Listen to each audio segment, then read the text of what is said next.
Buenos días a todas y a todos y bienvenidos a un nuevo seminario de la Oficina de la Mujer. Quiero dar una bienvenida especial a los que nos acompañáis de fuera del CENIO, en especial a los amigos del CENIO, nuestro programa de filantropía. Muchas gracias a todos por acompañarnos. Como sabéis, estos seminarios mensuales que los organizamos con el objetivo de concienciar sobre los sesgos de género que existen en ciencia y en la sociedad en general y para que sirvan de palanca de cambio para que la mujer esté representada a todos los niveles como se merece. Para ello, hoy contamos con alguien que va a ser muy inspirador para ello, la escritora Marta Sanz. Muchísimas gracias, Marta, por aceptar nuestra invitación y ya repuesta de que tuvimos que atrasar el seminario porque le ponían la vacuna. A mí también me la ponían, o sea que coincidió bien para que hoy podamos estar lo más frescas posibles en este seminario. Bueno, Marta estudió literatura en la Universidad Complutense de Madrid y es doctora en filología. Tras pasar por la Escuela de Letras de Madrid, de la que es profesora, publicó sus primeras novelas, Lenguas Muertas y Los Mejores Tiempos, por el que recibió el premio Ojo Crítico de Narrativa. En 2006 logró su primer gran éxito al ser finalista del Nadal con Susana y los viejos. De ahí dio el salto a la editorial Anagrama, donde ha publicado desde entonces títulos como Black, Black, Black y ha sido ganadora del Herralde de novela en 2015 con Farándula. Ha participado también con relatos en volúmenes colectivos, por ejemplo, el libro de la mujer fatal y Tsunami, con textos feministas, y ha obtenido el premio Vargas Llosa en su 11ª edición. Además, ha escrito ensayos, entre otros No tan incendiario y poesía, que destacó Perra mentirosa y Vintage. Y además es crítica literaria en varios medios de comunicación como El País y la cadena SER. El título de su charla de hoy es La escritura, un viaje por el cuerpo humano, que estamos deseando escuchar. Así que cuando quieras, Marta, la cámara y el micrófono es todo tuyo. Bueno, en primer lugar, muchísimas gracias al CENIO por su invitación, muchísimas gracias a María Blasco, que se puso en contacto conmigo, muchísimas gracias a Isabel por su generosidad a la hora de presentarme y muchísimas gracias a todas las personas que estáis aquí esta mañana dedicando vuestro tiempo a atender a las cosas que yo os pueda contar. Yo he decidido articular esta charla de una manera informal, de una manera lo más sincera y lo más cercana posible, porque en realidad lo que yo quiero compartir con vosotros y con vosotras pues es mi experiencia y mi evolución como escritora y cómo se ha relacionado mi vida, mi biografía con los libros que he ido escribiendo y cómo en esa relación entre la biografía y la vida, al final a mí el aprendizaje que intuía al comienzo y que sigo teniendo muy presente cada vez que cojo el boli para escribir, porque yo escribo todavía muchas veces con un boli o con un lápiz, es el de la idea de que mi cuerpo es un texto, mi cuerpo es ese lugar donde se quedan caligrafiados, donde se quedan impresas mis frustraciones, mis deseos cumplidos, los trabajos que he desempeñado, los amores que he tenido a lo largo de mi vida, y paralelamente también tengo la impresión de que los textos escritos, los textos literarios, a veces podríamos utilizar una metáfora que tiene que ver con el cuerpo para describirlos, porque son armónicos, porque son simétricos, porque buscan cierta coherencia, porque tienen una parte evidente y luego otra parte oculta. Funciona mucho esa dualidad entre lo visible y lo invisible, y porque también pueden, igual que los cuerpos, pues provocar o una inmensa atracción o una repelencia suma, según quien los tenga entre las manos o delante de los de los ojos. Más allá de esta idea, también yo creo que es importante hablar de esa relación entre literatura y vida, porque, y esto veréis que enlaza también seguramente con mi mirada feminista, porque yo tengo una visión de la literatura que es eminentemente autobiográfica. Yo creo que todas las personas que nos dedicamos al oficio de escribir lo hacemos desde el lugar que ocupamos en el mundo y lo hacemos desde lo que la escritora estadounidense, que yo admiro muchísimo, que se llama Adrienne Rich, lo que esta escritora llama las geografías de la escritura. Entonces, yo escribo los libros que escribo, me preocupan los asuntos que me preocupan, busco los lenguajes para transmitir esas incertidumbres, esas preocupaciones, esas preguntas o a veces incluso tesis contundentes, pues porque soy una mujer y porque nací en Madrid en el año 1967 y porque mi abuelo era mecánico y mi padre fue un hijo del obrero que iba a la universidad y se hizo sociólogo y mi madre pues se formó en el gremio sanitario y era ATS y asistente social, ¿no? Entonces, todo eso es significativo. Entonces, cuando yo digo que toda la literatura es autobiográfica, no me refiero a que toda la literatura esté recogiendo de una manera mimética nuestra peripecia, la secuencia de acontecimientos que nosotros identificamos con nuestra vida, pero sí que está reflejando esas pulsiones, esas preocupaciones, ese sesgo ideológico, esas dificultades, por ejemplo, intrínsecas al hecho de ser mujer en un campo cultural que tradicionalmente ha estado dominado por los hombres, ¿no? Entonces, esto es la base para empezar a hablar, ¿no? Entonces, a mí me gustaría un poco recorrer lo que ha sido mi trayectoria para que luego me podáis preguntar todo lo que vosotros y todo lo que vosotras queráis. Yo empecé a escribir desde muy pequeña, yo empecé a escribir desde muy niña. Yo fui una niña con una conciencia precoz, probablemente, de sus aptitudes lingüísticas.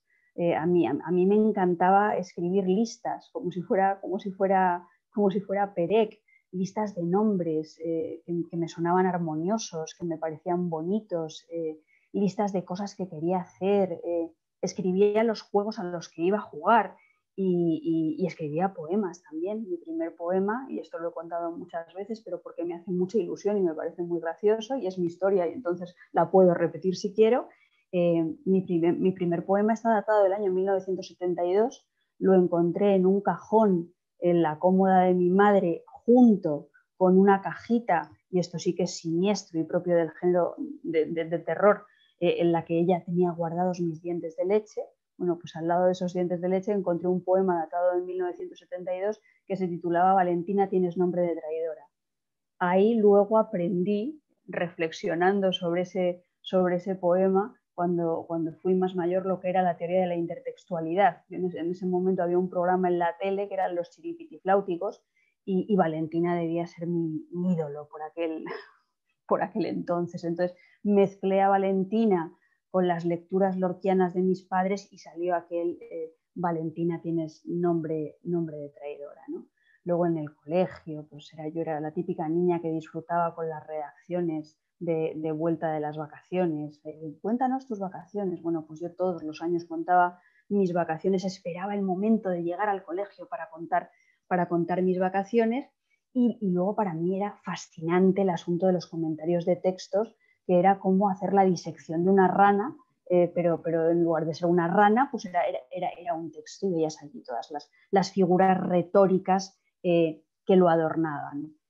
Esto que a mí me fascinaba como ejercicio intelectual, el comentario de texto, la búsqueda de figuras retóricas en un poema bonito, con el paso de los años lo tuve que desaprender, porque tenemos un prejuicio respecto al hecho de que quizá la literatura es una institución en la que se hermosean los temas a partir de la parafernalia formal. Entonces, yo creo que esto no es así. Yo creo que en los textos literarios el fondo y la forma son dos conceptos absolutamente indisolubles. Y creo que en la literatura la manera de decir, el estilo con el que algo se está diciendo, es en definitiva lo que se está diciendo.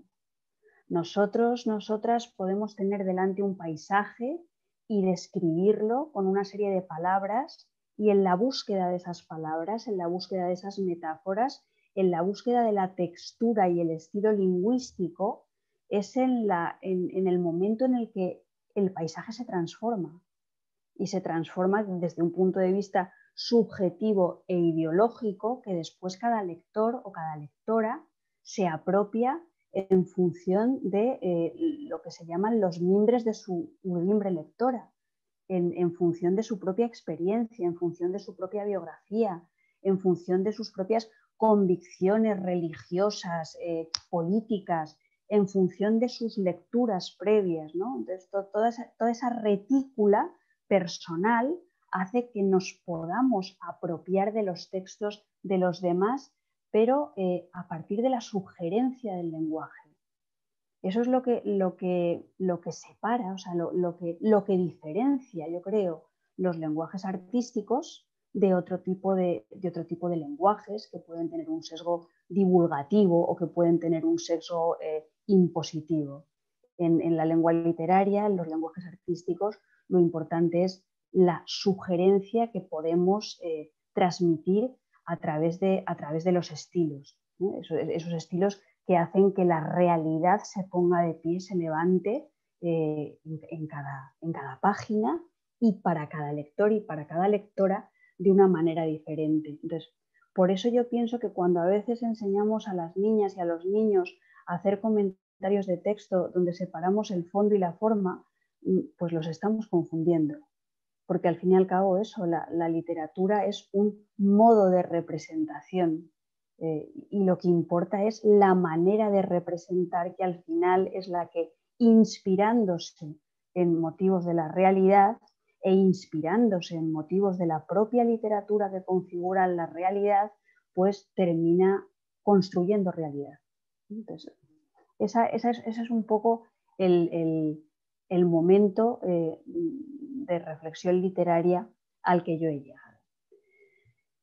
Para mí fue importantísimo estudié filología y hispánica, como muy bien ha señalado Isabel en su presentación, y estudié filología hispánica porque yo quería escribir, yo quería ser escritora. Entonces, claro, estudiar filología hispánica te aporta una gran cantidad de conocimiento sobre la historia literaria, que es indispensable, porque yo creo que al fin y al cabo, para adquirir una competencia literaria, como para cualquier competencia, esa competencia está formada por habilidades y está formada por conocimientos, y los conocimientos son imprescindibles, y los conocimientos no estorban el placer estético, sino que muchas veces lo que hacen es acrecentarlo. Yo por lo menos así lo siento, ¿no? Entonces, en filología yo vi cómo mis conocimientos se incrementaban, mis lecturas pues aumentaban muchísimo, y yo disfruté, yo qué sé, pues con las aventuras del caballero Cifar,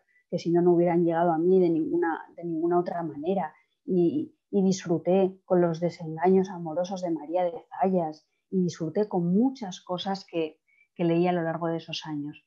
Pero sin embargo no encontré en la carrera ese estímulo que tenía que ver con el desarrollo de las aptitudes creativas. Entonces tuve la suerte de que cuando acabé la carrera y empecé a cursar mis estudios doctorales, mi padre tuvo la genial idea de matricularme en una escuela de escritura. Una escuela de escritura respecto a la que muchas personas que nos dedicamos a este oficio suelen ser escépticas. Yo no lo soy. No lo soy porque creo que sí que hay cosas que se aprenden en compañía de los demás y de las demás. Y creo que al fin y al cabo la literatura es una conversación, y creo que en la literatura nos ensimismamos en la misma medida que nos enajenamos, y que en la literatura utilizamos al mismo tiempo microscopios y catalejos. Entonces, sentirte parte de una comunidad que te ayuda a reformular tus prejuicios respecto al alcance o a las características de la palabra literaria, pues es muy sano. Entonces, mi padre me matriculó en esa Escuela de Letras de Madrid, que fue de las primeras que se fundaron en España, y allí aprendí un montón de cosas. Aprendí pues eso que os he comentado antes de la indisolubilidad del fondo y la forma. Aprendí que la lengua literaria no es exclusivamente bonita, que a veces hay que escribir feo de lo feo, que es un verso que yo luego recogí en uno de mis poemarios. Aprendía que había que buscar un punto intermedio, un punto donde aristotélicamente se encontraría la virtud entre la vanidad y la soberbia y la energía que hay que tener para mantener la confianza en un proyecto personal y a la vez ser humilde para recibir esas críticas constructivas que te van a ayudar a salir de tu propio ombligo y desencastillarte, ¿no? Entonces, eso yo lo aprendí ahí gracias a las voces de mis compañeros, de mis compañeras y de mis profesores. Y de esa experiencia salió mi primer libro.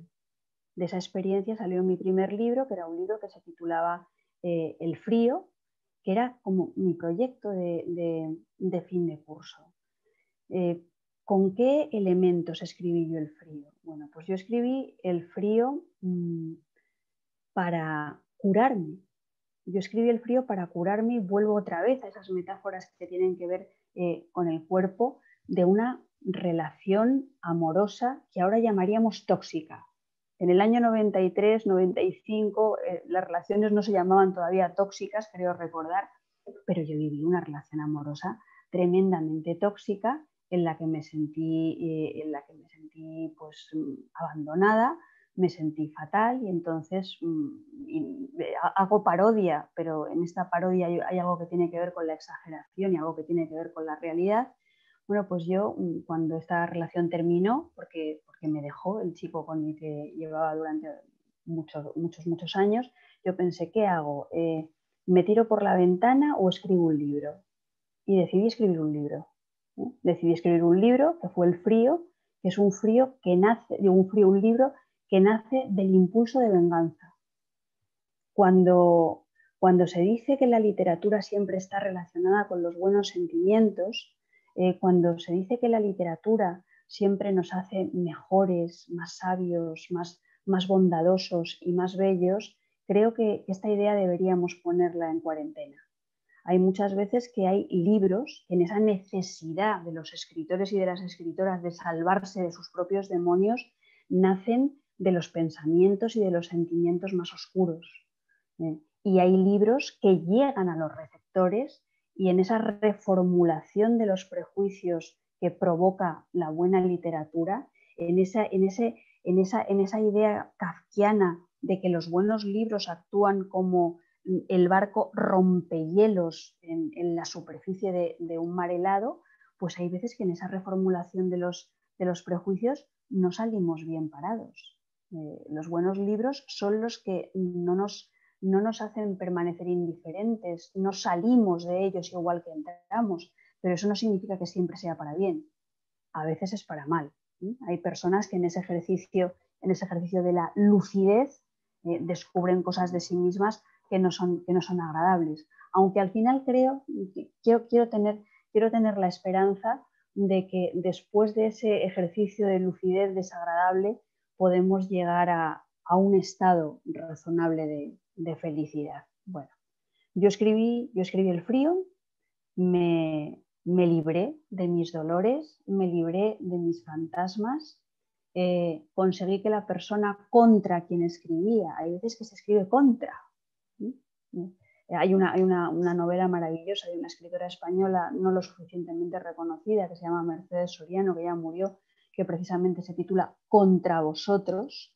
El libro, la literatura no sirve siempre para complacer, la literatura no sirve siempre para que te pase no pasar la manita por el hombro, la literatura a veces sirve para meter el dedo en la llaga y hacer daño. Es lo que mi amigo José Ovejero llamaría la ética de la crueldad. Hay veces que a través de la exposición de lo cruel y de lo terrible, eso provoca un impacto ético en el espacio de recepción que va más allá de cualquier espectacularización de la cultura.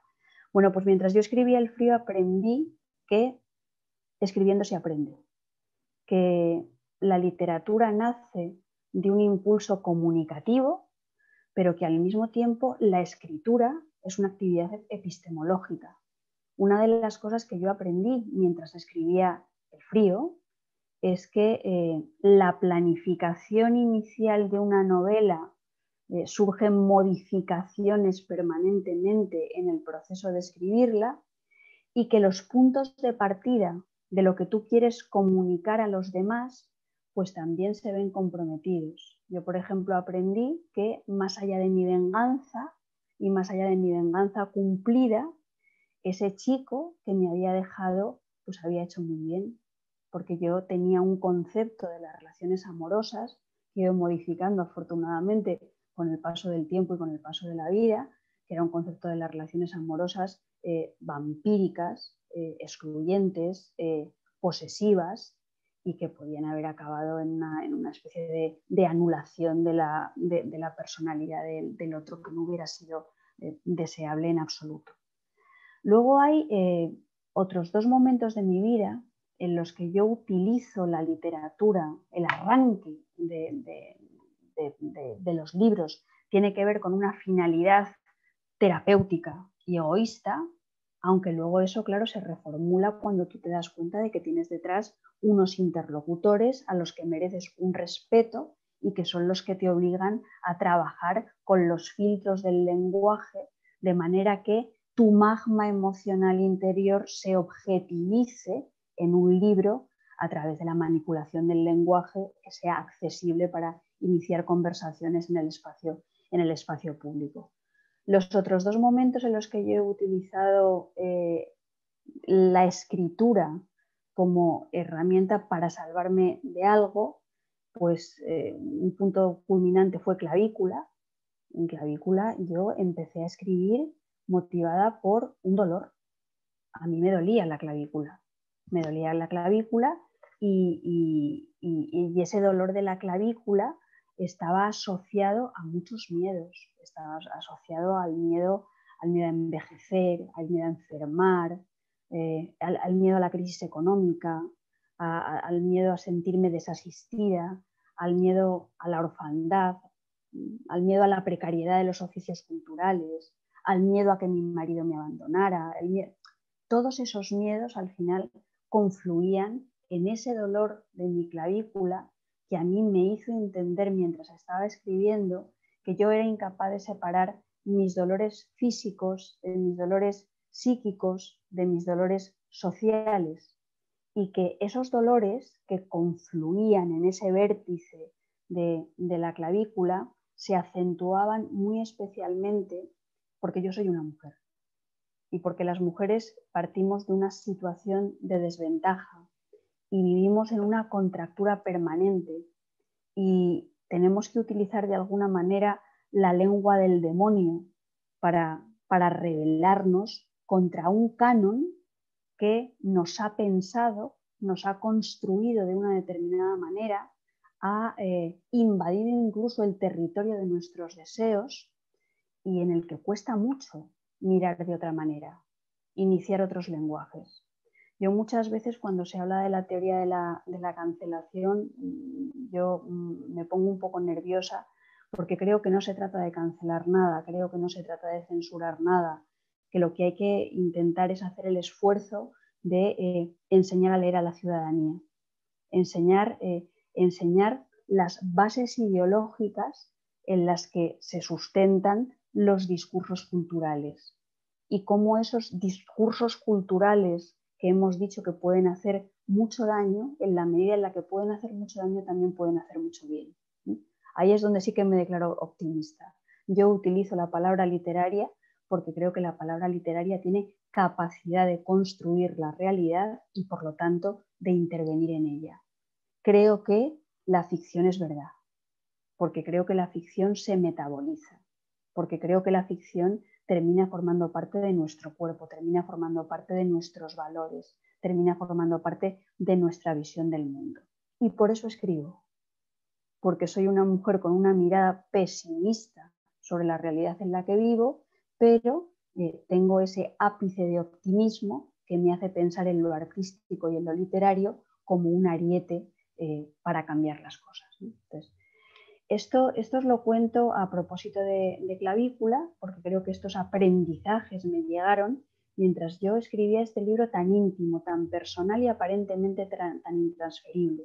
Yo estaba hablando de mis dolores y de pronto me di cuenta de que no solamente estaba utilizando la escritura como un recurso vertebrador que palia tus catástrofes personales y te ayuda a poner cierto orden en el caos que genera el sufrimiento, sino que me di cuenta de que lo que yo estaba contando no era solamente algo personal, era algo que concernía a toda una comunidad que podía estar enferma en la misma proporción en la que yo lo estaba, porque al fin y al cabo Clavícula es un libro que habla de la vulnerabilidad. Y me llevé la sorpresa, y esto lo digo desde un punto de vista femenino y feminista, de que esos libros de mujeres que hablan solamente de asuntos de mujeres, Clavícula es un libro muy centrado en la menopausia y que parece que no ocupan la universalidad del campo literario, pues de repente concernían a hombres jóvenes que se me acercaban en la caseta de la Feria del Libro de Madrid para decirme que para ellos había sido un libro que les había conmocionado porque enganchaban en el concepto de vulnerabilidad y en el concepto de fragilidad desde un punto de vista social, político y económico, en esa percepción de un futuro difícil.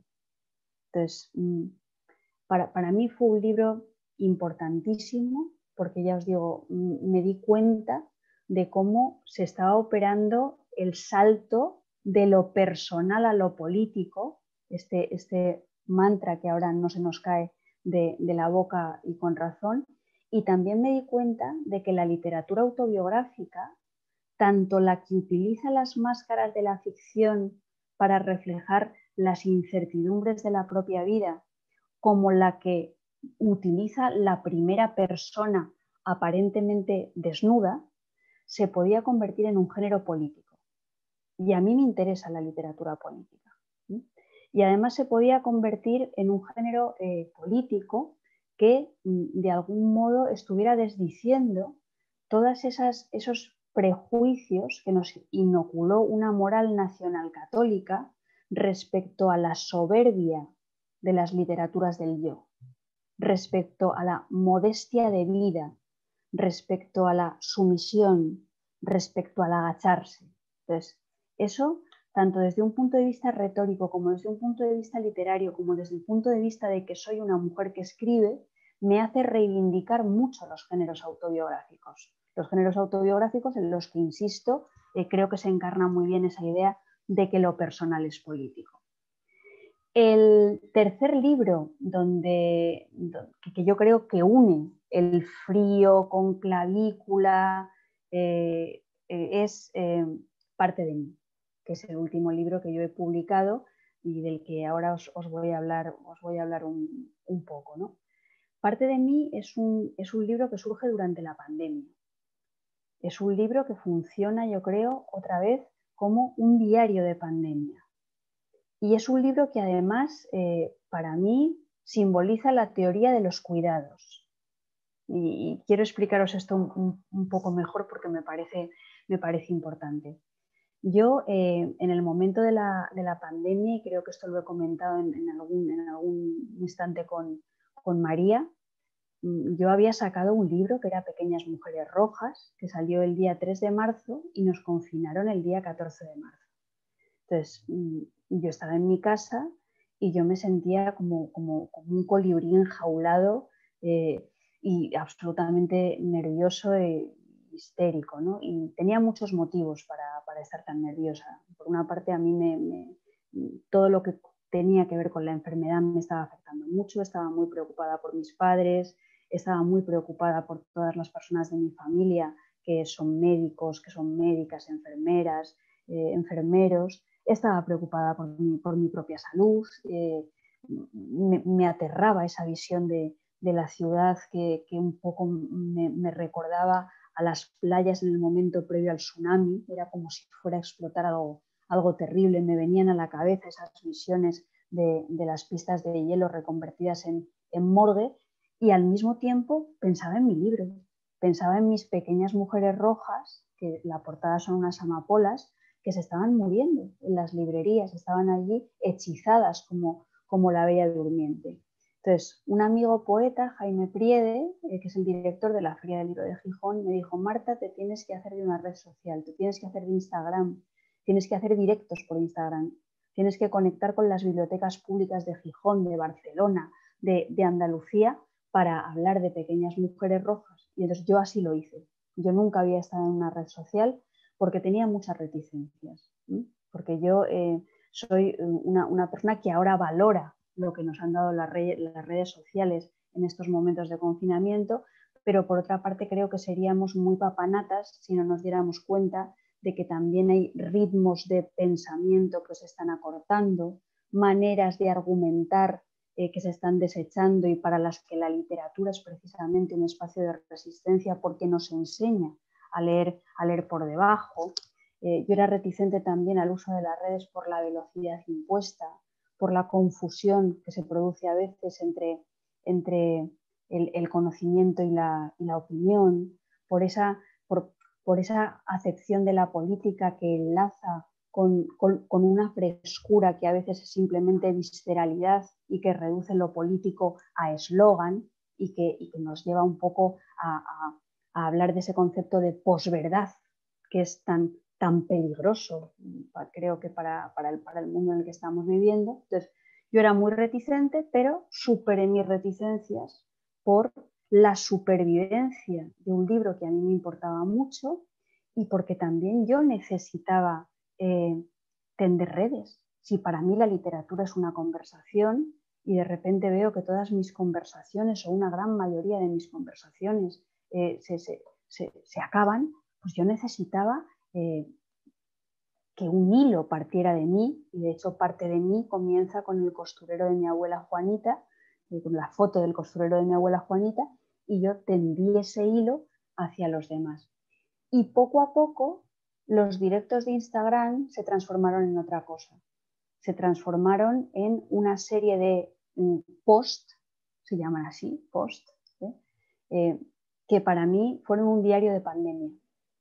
Un diario de pandemia en los que yo di cuenta de mis emociones cambiantes y pude constatar, esta vez sí, porque la retroalimentación es mucho más inmediata que el carácter inmediato que tiene la literatura, pude constatar que ese estado de ánimo era compartido por un gran número de personas. Entonces, a partir de ahí yo empecé a jugar, porque yo creo que soy una escritora traviesa y versátil, y empecé a jugar con un nuevo soporte, empecé a jugar con las posibilidades que me daba relacionar la palabra con la imagen y al mismo tiempo utilizar como un subtexto todas esas voces que me estaban llegando a través de las redes, que es algo que de toda la vida he hecho en la literatura epistolar, pero a una escala más reducida, una escala más pequeñita.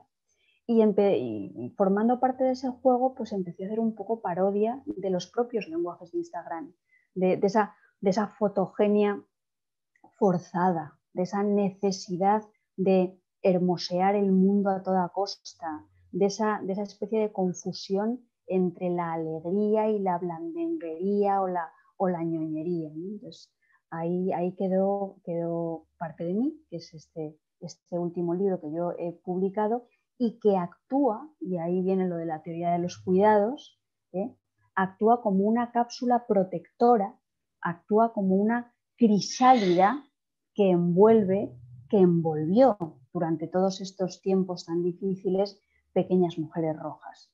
que es una novela que habla de dos asuntos que a mí me parecen capitales en el tiempo en el que vivimos.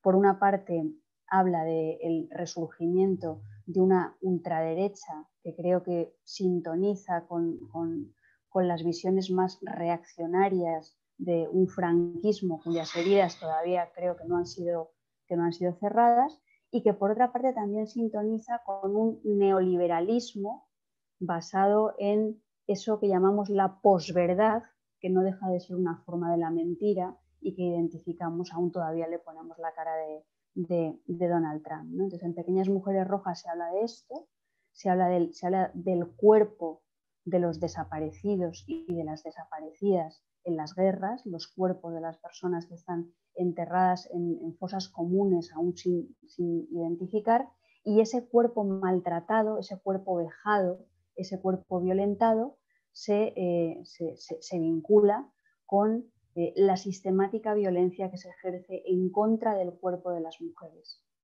Una sistemática violencia que se ejerce en contra del cuerpo de las mujeres en el ámbito público, y aquí voy al mercado laboral, y aquí voy a las discriminaciones salariales, y aquí voy a la tasa de paro, y aquí voy a la tasa de trabajo temporal no deseado que castiga especialmente a las mujeres, y aquí voy al riesgo de exclusión y pobreza, y aquí voy a una idea del feminismo concebida para el 99% de las mujeres. Esto es muy importante tenerlo en cuenta, ¿no? Entonces, creo que esa devaluación del cuerpo de las mujeres en el espacio público está íntimamente relacionada con la devaluación del cuerpo de las mujeres en la intimidad, con el miedo a atravesar una calle oscura de noche, con el que te peguen una bofetada la primera vez y lo asumas como algo que, bueno, que puede cambiar o que puede ser natural. Yo creo que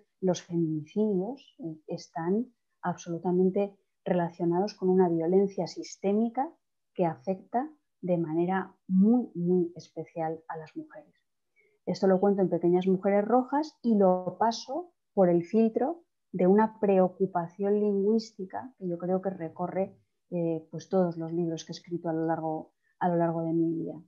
Esa preocupación lingüística tiene que ver con que las escenas de violencia contra las mujeres a lo largo de la historia de la literatura y a lo largo de la historia del arte normalmente se han expresado por medio del eufemismo o por medio del hermoseamiento o por medio de presentar una violencia sexual contra el cuerpo de las mujeres que se pinta con colores que acercan esa violencia sexual al territorio de nuestro deseo, hasta el punto de que hay mujeres que por ese difuminado de las violencias expresadas a través de los artefactos culturales han incorporado eso a su deseo.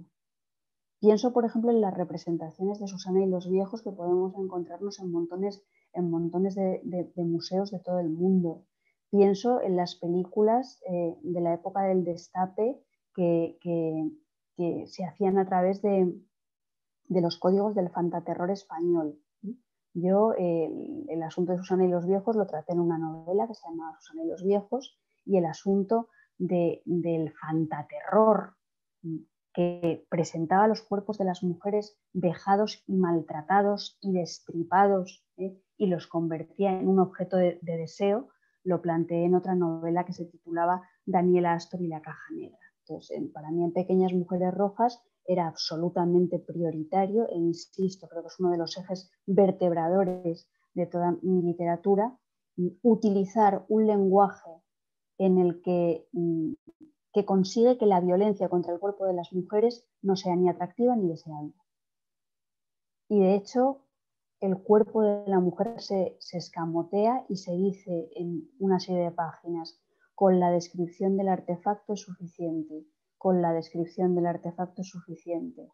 La descripción del aparato que está torturando a la mujer que está dentro de ese aparato quiere ser una metáfora de todos los corsés sociales, políticos y económicos que nos hieren cotidianamente, a veces sin que nos demos cuenta y a veces dándonos cuenta de una manera muy, muy explícita, ¿no? Entonces, yo creo que esto es un resumen, es una síntesis de los asuntos que a mí me han interesado a lo largo de mi trayectoria como escritora, y creo que en esta descripción que he querido compartir con vosotros y con vosotras también, pues también se transparenta una visión de lo que significa para mí la palabra literaria y mi trabajo, que yo considero un oficio. Yo considero que quienes escribimos no estamos tocados por los dedos de los dioses, ni por las musas, ni nada por el estilo, sino que sencillamente somos personas que tenemos unas aptitudes que tenemos que desarrollar a partir de nuestro trabajo y de nuestra persistencia en un mundo que a menudo resulta bastante hostil, especialmente para las mujeres. Entonces, a partir de aquí, espero vuestras preguntas, vuestros comentarios, vuestras sugerencias. No me quiero alargar más precisamente para dar espacio a que haya un poquito de conversación. Porque yo también me quiero enriquecer. Muchísimas gracias, Marta, por compartir tu historia a través de la literatura, y qué gusto escucharte. Eres una comunicadora excelente, no solo con la palabra, que la utilizas maravillosamente, sino también la comunicación verbal es bestial. Muchísimas gracias, Isabel. Esto es práctica todo, ¿eh? Eso también se aprende, son habilidades que se van desarrollando.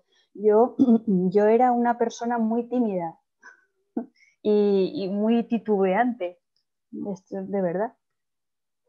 Pues enhorabuena, enhorabuena. Gracias.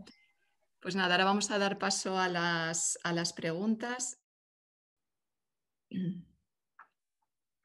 A ver, un momentito, que tenía María. María está ya levantando la mano. María, la directora del CENIO. Adelante, María. Bueno, simplemente para romper el hielo, pues espero que haya muchas más preguntas. Marta, me ha encantado. De hecho, he apuntado muchas cosas, muchas notas, porque he visto en muchos momentos muchos paralelismos a veces con también nuestro trabajo, ¿no? En concreto, me ha encantado lo que has dicho, como esa energía soberbia. Creo que has utilizado palabras parecidas, la energía soberbia que hace falta para llevar a cabo un proyecto personal, ¿no? De la envergadura de, pues, la escritura de una novela, etcétera. Lo tienes que compaginar después, ¿no? con la humildad, ¿no? A la hora de recibir críticas por ese trabajo. Bueno, en la ciencia es muy parecido. También hace falta, yo a veces pienso que también somos un poco soberbios, porque claro, tienes que ser capaz de pensar que vas a ser capaz de solucionar un tema muy complejo, de competir a un nivel como para ser el primero o la primera que lo consiga. Y después eso pues va acompañado de mucha humildad, porque después esto pasa a la crítica de los colegas y a lo mejor es mucho más difícil de lo que tú pensabas, ¿no? Incluso publicar el trabajo, etcétera, ¿no? Eso me ha gustado mucho.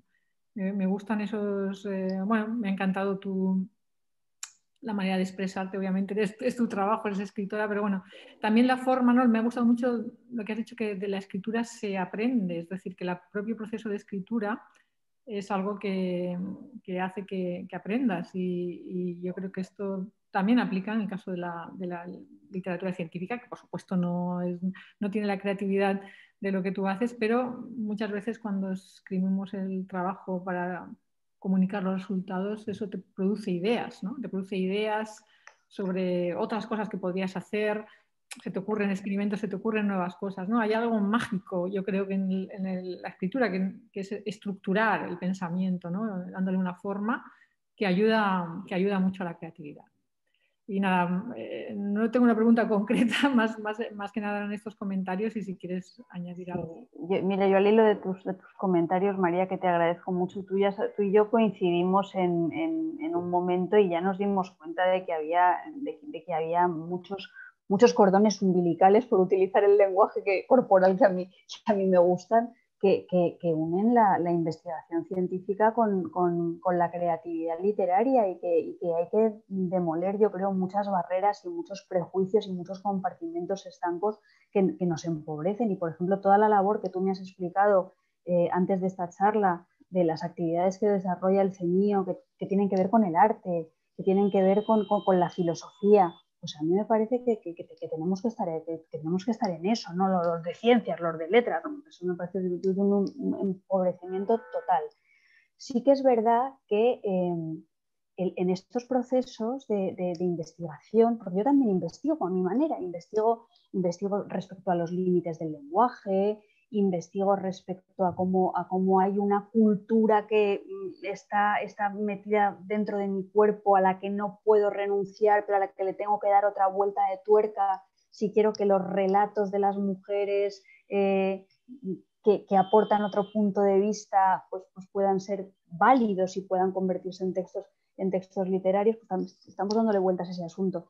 Pero hay algo que me produce, que no hemos dicho, y es que, claro, nosotras somos personas que nos exponemos públicamente con nuestro trabajo.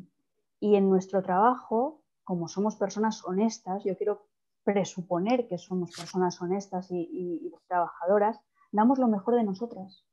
Entonces, damos lo mejor de nosotras y en ese dar lo mejor de ti hay un gesto que tiene que ver con la soberbia, pero también hay un gesto que tiene que ver con la desnudez total y con la vulnerabilidad absoluta. Entonces, hay veces que parecemos personas muy seguras por cómo nos expresamos, pero en el fondo te estás quedando desnuda delante de los demás. Y creo que esto no se refiere solamente a la literatura o a la poesía. Tú también desnudas tu inteligencia y pones, yo no sé, o sea, pones en riesgo que alguien te puede decir, pues mira, no está lista, porque o no ha trabajado tan bien o tal y cual. Entonces, estas cosas parece que no, pero sí que van minando, y con el paso del tiempo hay a personas que en las disciplinas artísticas que yo son las que conozco, pues llegan a veces a derivar en procesos de destrucción.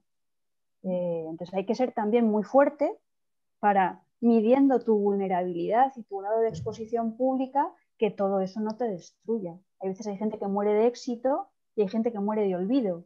Y vivir en ese filo es tremendamente difícil.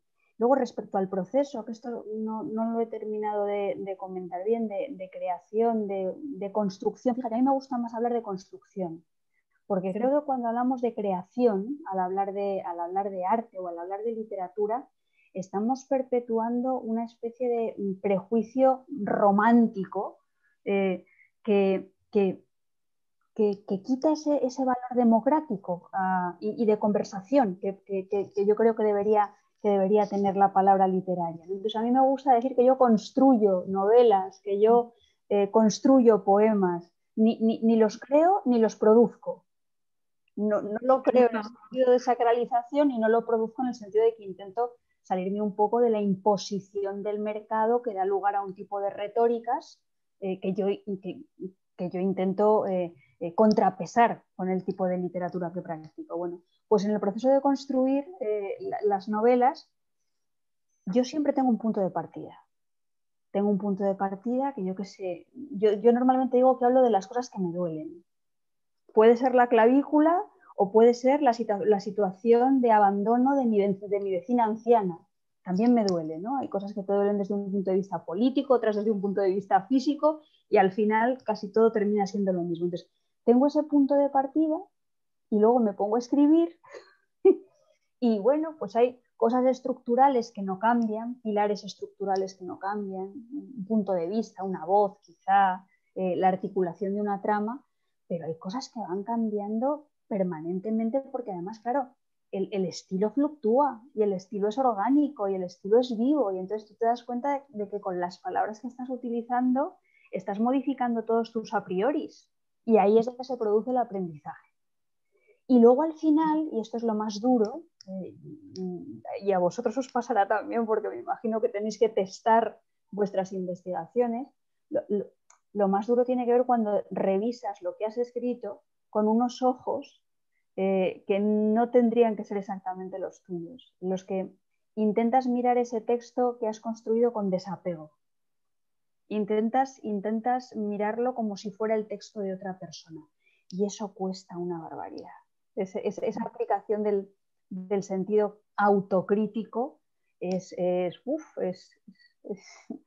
cuesta mucho aprenderlo con el paso del tiempo, ¿no? Pues sí, la autocrítica también es una cosa que tenemos que hacer los científicos y sí que cuesta. ¿Sí? Pues muchísimas gracias, Marta. A ti, María, un placer. Gracias a las dos. No sé si tenemos, ¿hay alguien más que quiera preguntar? Está la gente tímida. Yo, mientras se decide alguien, quería preguntarte cómo ves, cómo crees que va a afectar esta pandemia al mundo literario y a las mujeres que os dedicáis a esto. Madre mía, esa es una pregunta muy difícil y me gustaría mucho tener una bola de cristal, y además te digo que yo en este terreno cada día pienso una cosa diferente, porque cuando todo esto empezó, dentro del horror que estábamos viviendo, yo tenía la esperanza de que aprendiéramos cosas, por ejemplo, que tenían que ver con la teoría de los cuidados, y que nos diéramos cuenta de que esa teoría de los cuidados, que parece que ya en pequeñas comunidades o en el ámbito de la intimidad tenemos ya más presentes, y pues yo qué sé, intentamos desfeminizar los cuidados en la casa y participan también los hombres y tal, pues eso yo creía que se iba a transferir al ámbito público. Al ámbito público de una manera coherente, articulada, política y rigurosa. Y sin embargo ahora veo que estamos en un mundo donde el neoliberalismo es cada vez más salvaje, el individualismo es cada vez más salvaje, y yo hago lo que me da la gana. Y esto me preocupa, ¿no? Llevado esto al ámbito específicamente literario, yo creo que todos los textos que se van a escribir de aquí en adelante van a estar marcados por la pandemia, ya sea por acción o por omisión, quiero decir, o porque explícitamente la pandemia aparezca como punto central de reflexión o como marco de referencia, ambientación para las anécdotas que tú estés reflejando en una novela, o bien porque la pandemia se quiera obviar absolutamente, y en ese obviar y silenciar la pandemia absolutamente, lo que termine haciendo la pandemia es cantando gregoriano. O sea, quiero decir, haya un tachado que sea tan obvio y tan tremendo que pueda llegar a resultar muy sorprendente para los receptores y para las receptoras. Entonces, creo que las cosas van a ir por ahí, ¿no? Pero tampoco estoy muy segura. Necesitamos distancia histórica, y creo que cualquier tipo de vaticinio pues seguramente es desafortunado. Y hacer de Sibila de Cumas no sé si me viene a mí muy bien. Bueno, había por ahí también... Sí, están preguntando en el chat, alguien que se apellida Pérez, ¿qué cree que se puede hacer para que la buena literatura llegue más a la gente joven? ¿Hay ya una moda de literatura post-pandemia, como ya empieza a adivinarse en el cine y en las series que se preparan? Sí, hay una moda ya de literatura post-pandemia, pero yo espero que no sea una moda, sino que sea una aproximación intelectiva al significado de la pandemia. O sea, yo tengo un poco la visión de que la literatura, más allá de lo espectacular y más allá del entretenimiento, que es legítimo, porque naturalmente que la literatura puede servirnos para divertirnos y para entretenernos, pero quizá en ese divertimento y en ese entretenimiento también puede quedar un pozo de formularnos preguntas que se relacionan con el aprendizaje. Pues sí, yo ya creo que hay libros que están apuntando en esa dirección. Respecto a cómo hacer que los jóvenes lean más libros y más literaturas, esta pregunta es muy difícil, y yo casi siempre digo que lo que hay que intentar hacer es anudar lo cultural con lo educativo, que es un nudo gordiano del que nos hemos olvidado, para privilegiar más esos nudos que vinculan lo cultural con lo espectacular. Yo creo que si los jóvenes sintieran que la literatura de verdad forma parte de su vida, que la literatura se les hace cuerpo, se les hace carne, que que la literatura tiene que ver con cómo se relacionan sus sinapsis cerebrales en un momento dado, a lo mejor sentirían más curiosidad. También si planteáramos la lectura de textos literarios no como una actividad, como decía al principio, que siempre tiene que ver con lo bueno, con lo bello, con lo sabio. No, la lectura de textos literarios es una actividad de riesgo. Es una actividad donde tú estás confrontando todo lo que piensas de la vida con unas palabras, con un texto que te pueden hacer ponerlo todo en entredicho. Es un estímulo que te hace sacar los pies del tiesto. Es un estímulo que te pone la cabeza del revés, o por utilizar los emoticonos estos de los nuevos lenguajes, esa carita que de repente se le vuela la cabeza. Entonces, si a las personas jóvenes les transmitiéramos esa visión del texto literario, que no es exclusivamente complaciente, que no es exclusivamente edificante, que no es exclusivamente ejemplarizante, sino que es una actividad de riesgo en la que tú tienes que poner mucho de ti mismo para descifrar, para encontrar claves, para desarrollar tu curiosidad, yo creo que la cosa podría ir mejor. Yo nunca he dado clases de literatura a gente muy, muy joven, pero sí que he dado clases de literatura a gente de 17, de 18 años, y esta aproximación a mí me ha servido. Luego me he encontrado con personas adultas que me han agradecido, no todos, claro, evidentemente, pero unos cuantos te agradecen que saques la literatura del territorio simplemente del ocio y que lo vincules con otras zonas de mayor intrepidez. Muy bien, muchas gracias. Andrés López Terrote nos pregunta, bueno, te da las gracias por la charla y nos pregunta te pregunta cómo crees que está transformando el mundo de la literatura el hecho de que cada vez haya más mujeres ocupando lugares visibles. Vamos a ver, esta pregunta, gracias Andrés, es muy complicada y es muy comprometida porque durante muchos años yo he tenido la sensación de que había mujeres que estaban en puestos de responsabilidad en el campo literario, pero que lo que hacían era adoptar hábitos que tenían que ver con esto que se llama el heteropatriarcado. O sea, no actuaban como mujeres, actuaban como un ejecutivo varón cualquiera. Entonces, esto también tiene que ver con una mirada, con acepciones diferentes del feminismo. Yo soy feminista porque creo, y en esto estoy muy de acuerdo con Mary Beard, que ha pasado por aquí, y después de haber pasado por aquí Mary Beard, no sé qué hacemos todas las demás, sinceramente a mí me parece una mujer admirabilísima, ¿no? Yo soy feminista porque creo que hay que resignificar muchas palabras, y con la resignificación de muchas palabras y de muchos textos también hay que cambiar determinadas formas de hacer política, que vayan más allá de las relaciones de poder, que vayan más allá de la competitividad. Entonces, creo que la literatura se enriquecerá de una nueva mirada femenina cuando las mujeres lo que no hagan es impostar y perpetuar unos hábitos culturales masculinos. Aunque sea muy difícil, porque claro, estamos hechas de eso. Eso forma parte de nuestro conocimiento, de nuestra formación, valga la redundancia. Pero tenemos que buscar otras formas de mirar. Por ejemplo, la palabra, cuando se habla del poder,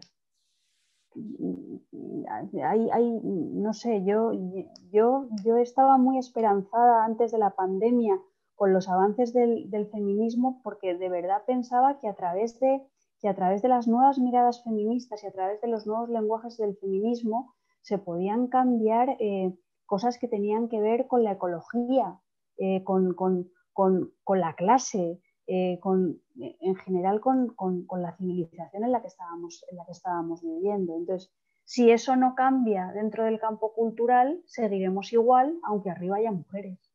Y voy a poner un ejemplo. Cuando yo publiqué, que es un libro del que no he hablado y que sería muy apropiado haber hablado aquí de este libro, cuando yo publiqué la lección de anatomía, cuando yo quise publicar, la lección de anatomía, no publiqué, quise, porque esto no es tan fácil ni tan automático, esto es una carrera de fondo y a veces dolorosa, pues yo me encontré, la lección de anatomía es un texto autobiográfico en el que yo a los 40 años me miro desnuda delante de un espejo y reconstruyo toda mi vida a través de los relatos de las mujeres que forman parte de mí. Mis abuelas, mi madre, mis amigas, mis compañeras de trabajo. Entonces, este libro, que a mí me parece un libro singular porque es un libro que yo escribí en el año 2008, antes de que hubiera toda esta ebullición de literatura autobiográfica, bueno, pues a mí no me lo querían publicar en ninguna editorial. Y no me lo querían publicar en ninguna editorial porque decían qué interés podía tener que una mujer hablara de sus relaciones con otras mujeres siendo heterosexual. Y esto me lo dijeron muchas editoras mujeres. Entonces, ahí te quedas dura y ahí te quedas fría y te das cuenta de que los aprendizajes son muchos y que las mujeres también tenemos que hacer un ejercicio de autocrítica para salir de unos cánones que asumimos y que muchas veces nos hacen daño y nos encorsetan. Entonces, está muy bien que haya muchas mujeres, pero también está muy bien que haya mucha educación respecto a lo que significa el feminismo como alternativa para resignificar los lenguajes, los textos y el mundo. Muy bien. No veo que haya más preguntas. Yo creo que lo vamos a dejar aquí. Y nada, simplemente agradecerte pues tu charla de hoy. Y nada, también a todos los asistentes. Hemos llegado a ser algo más de 60 personas, la mayor parte de tu charla. Y bueno, pues está muy bien. Y también pues quería ya aprovechar para invitaros al próximo seminario que tenemos, a Marta y a todos los que nos estáis acompañando, que será el 8 de julio a las 12 de la mañana, en el que tendremos una entrevista. La periodista Lola Lara entrevistará a la actriz y cantante Rigoberta Bandini. Así que nada, os emplazo a todos hasta entonces y nada, mientras tanto, cuidaros mucho. Bueno, muchísimas gracias por vuestra atención, por vuestra paciencia y por vuestra curiosidad, y quiero reiterar mi agradecimiento a Isabel, a María y al CENIO, que hace estas cosas tan importantes y tan de romper barreras y límites, que es absolutamente necesario, ¿no? Muchísimas gracias. Muchas gracias a ti, Marta. Gracias. Adiós. Hasta luego. Chao.